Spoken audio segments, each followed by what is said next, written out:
Wednesday's lesson. The lesson provides archaeological evidence to support that Jesus was a real historic figure, as well as other people who lived at that time, at the time of Jesus. And so this is a part of the support. I actually don't really know of any arguments that ever really try to take the position that say, Jesus never lived, there was no person, he's a mythological figure like Santa Claus.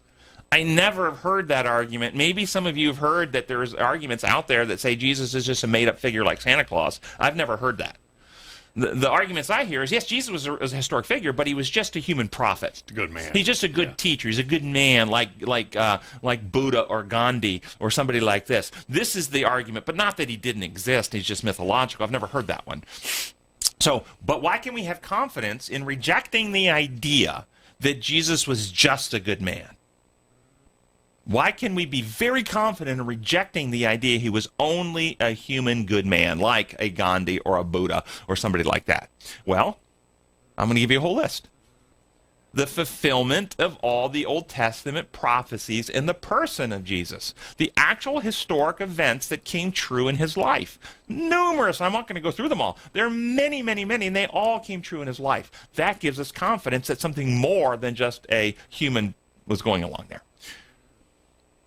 What Jesus taught and what his life revealed. The complete and perfect revelation of God the Father and God's design laws as design laws. Jesus revealed this in his life. How he functioned contrary to imperialism. The parables and teachings all teaching how nature and reality works, not a system of rules that are arbitrarily enforced. His teachings were contrary to the human systems. Jesus' own testimony about himself and who he was. Either Jesus is, in fact, God the Son in human flesh, or he's delusional and a mentally ill person.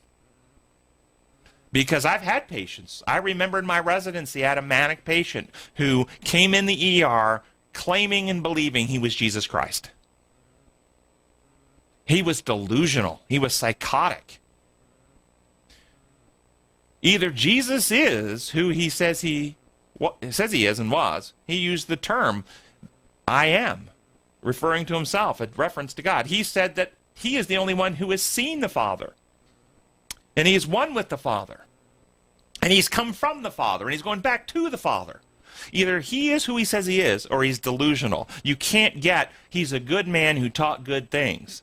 And all those references about who he was drove the Pharisees crazy. Yes, it did. To a murderous rage. Because they knew what he was saying. Right. They knew he was claiming to be God. Right. And so you can't, this idea that he was just a good man who taught good things, we don't say that about delusional people. Okay? Third, or fourth, the witness of the apostles. And the fact that they worshipped him, it says in Scripture.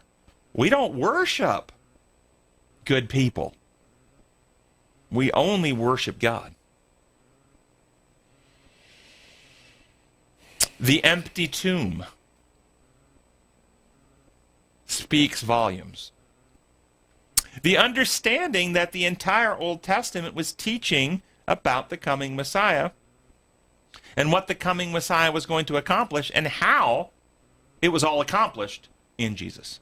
So not just prophetic things, the actual accomplishments of what he needed to achieve and how he achieved them in his life, death, and resurrection.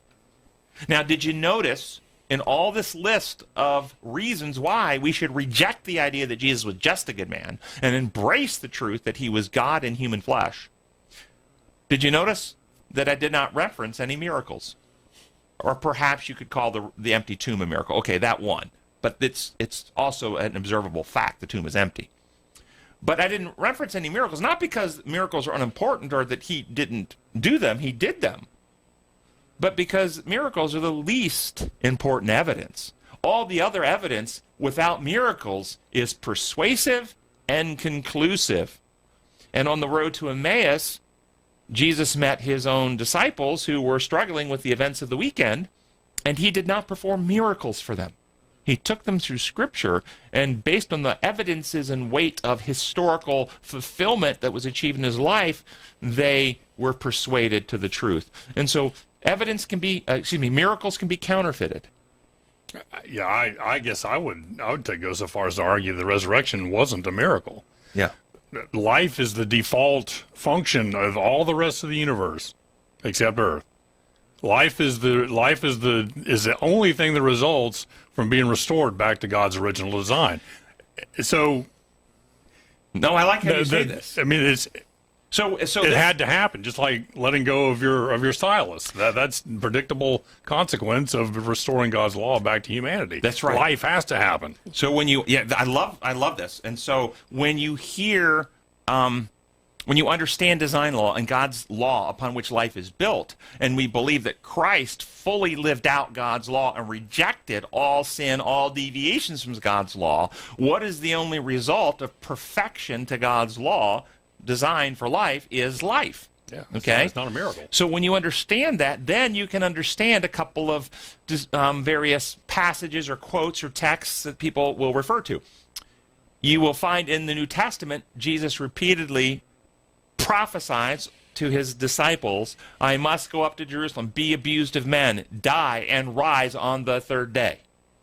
He says this. This is a prophecy repeatedly. Destroy this temple. I'll rebuild it in 3 days. Destroy this temple. I will rebuild it up in 3 days. Peter whips out the sword. He says, put away the sword. Do you not want me to fulfill what I've come here to fulfill? I know where I'm going. I know what I'm going to achieve. I know what the outcome is going to be. I know what they're going to do to me. They're going to kill me, but this is the necessary path for me to achieve the outcome. And what's the outcome? Curing the human species from the sin condition and rising in a perfected humanity that lives eternally. Now, one of the founders of the Adventist Church wrote, Ellen White, for those who'd like to know who wrote it, that Christ could not see through the portals of the tomb. Harmonize those two. Here he says repeatedly that he's going to die and he's going to rise again. He knows what's going to happen. He knows the outcome. But he could not see through the portals of the tomb. How are those both in harmony?